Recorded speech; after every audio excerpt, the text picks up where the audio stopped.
ঢোলের ভেতরে ডাইনির সংসার।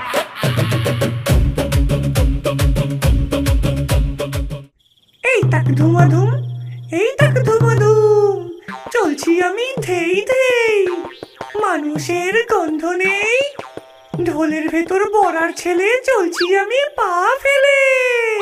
এই তাক ধুমাধুম, এই তাক ধুমাধুম, উফ, আর পারছি না। এই হারগিলে, হারগিলে, মরেছো নাকি বেঁচে আছো? বেরো, বেরো বলছি ঢোলের ভেতর থেকে। কেন গিন্নি, কি হলো? আমি তো ভেতরে ফুচকির লঙ্গট কাটছিলাম। তোমার লঙ্গটের নিকুচি করেছে, দেখছো না আমি হাঁপিয়ে গেছি। আমাকে আর কত খাটাবে? এবার তুমি ঢোলটা নাও, আমি ভেতরে গিয়ে একটু জিরিয়ে নি। আচ্ছা আচ্ছা, তুমি রাগ করো না, এসো।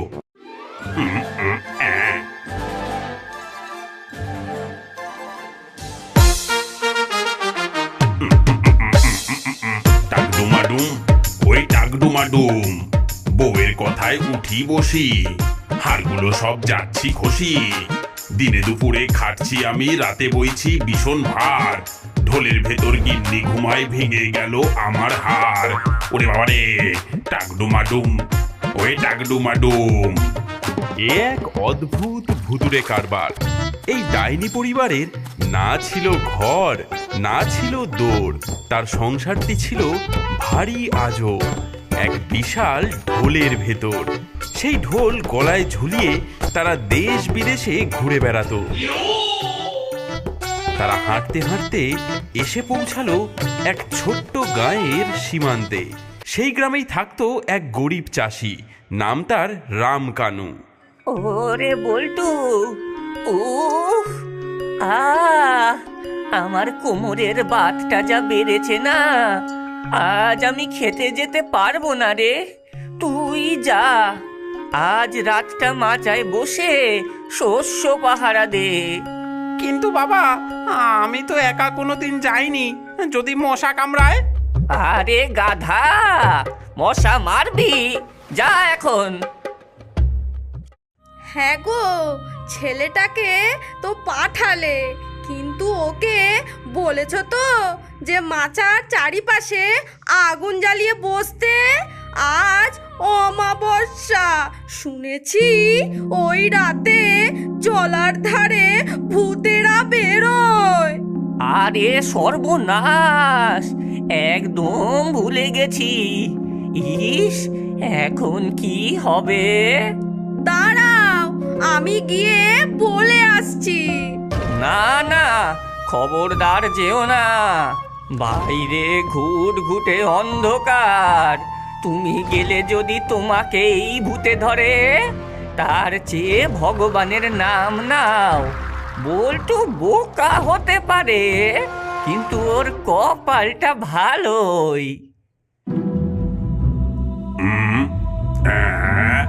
বাবা বাহ, বেশ বেশ নাদুস নুদুস একটা বোকা ছেলে।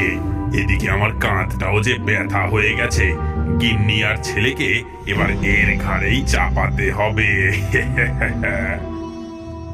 এই যে ভাই, একটু শুনবে? কে কে ওখানে? আমি ভাই, এই যে ঢোলওয়ালা, বড় বিপদ, একটু জল খাওয়াবে?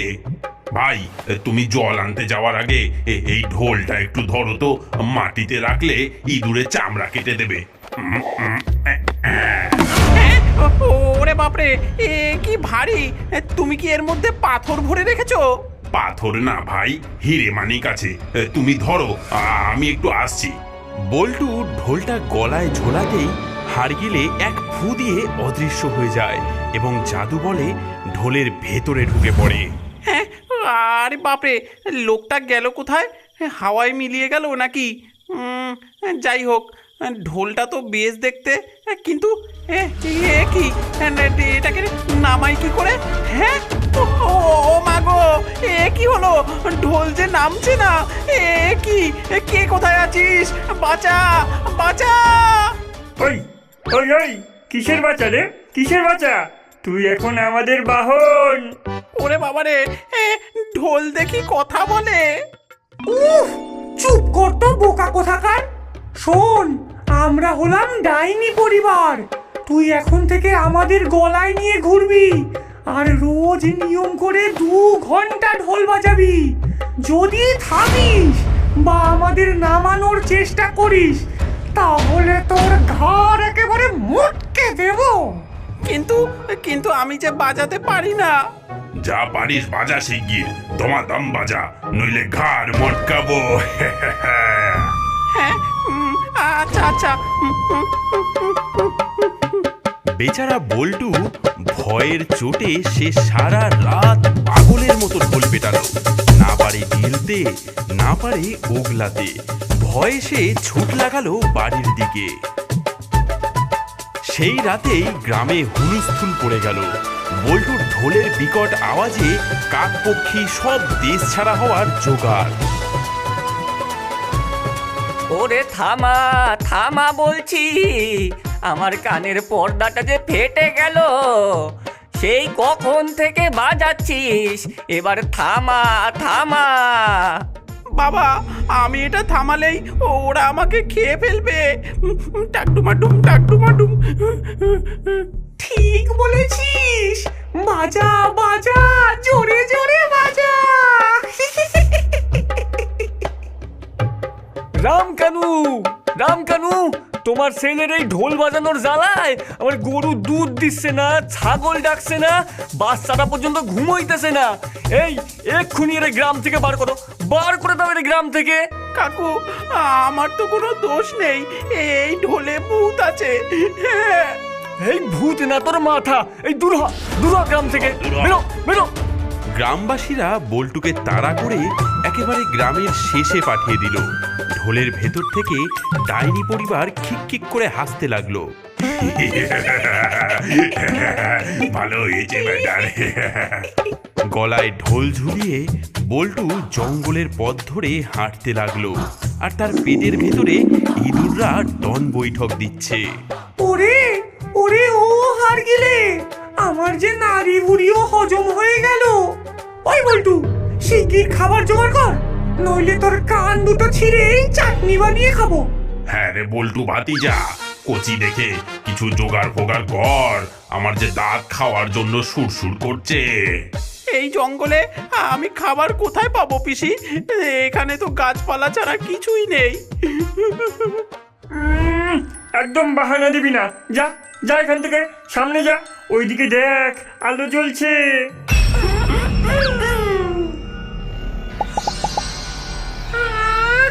আজকে মাংসটা যা হয়েছে না। আরে থাম, ওই দেখ একটা মানুষ এসেছে, গলায় আবার ঢোল ঝুলিয়েছে। এই মানুষ, তুই কি চাস? আমাদের ভোজ পণ্ড করতে এলি বুঝি? না না ভূত দাদা, আসলে আমার খুব খিদে পেয়েছে। বল্টু, তুই বল গান শোনাবি, ওরা গান ভালোবাসে। আমি আমি তোমাদের গান শোনাতে চাই, ঢোল বাজিয়ে শোনাবো। ঢোল, ওরে কত গান ঢোলের বাজনা শুনিনি, বাজা বাজা শুনি, যদি ভালো লাগে তাহলে পেট ভরে খাওয়াবো।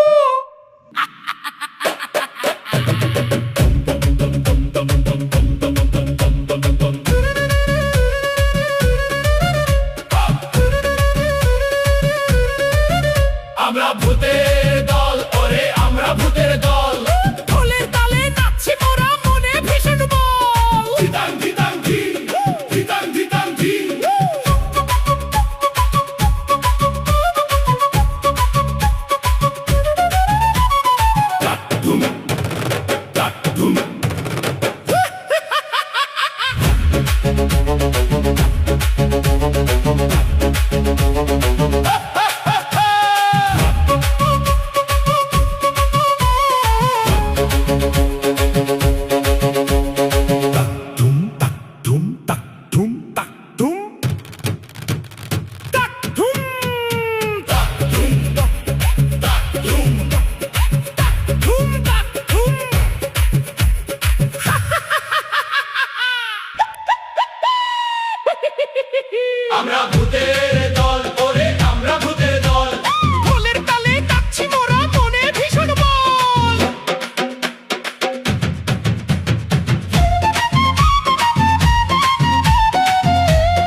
ওরে সাবাস, কি বাজনাটাই না বাজালি রে ভাই।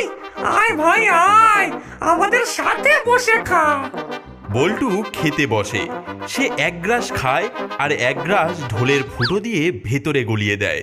ভেতরে ডাইনি পরিবার গপ গপ করে রাক্ষসের মতো গিলতে থাকে।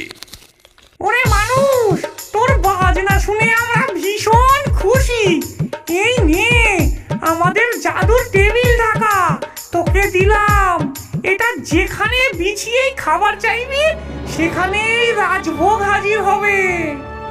ধন্যবাদ ভূত দাদা, তোমরা খুব ভালো।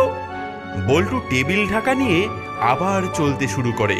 ডাইনিরা তখনও ঢোলের ভেতর থেকে হাড় চিবোচ্ছে। এদিকে বনের মধ্যে একদল ডাকাত অনেক দিন ধরে না খেয়ে ধুঁকছিল। তাদের সর্দার খিদের জ্বালায় গাছের ছাল চিবাচ্ছিল। এমন সময় বল্টু গিয়ে পড়ল তাদের সামনে।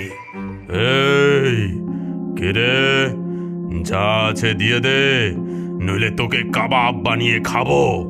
সর্দার মশাই, আমাকে খাবেন না। আমার কাছে হাড় আর চামড়া ছাড়া কিছুই নেই। তবে আমার কাছে এমন একটা চাদর আছে যা আপনাদের পেট ভরিয়ে দেবে।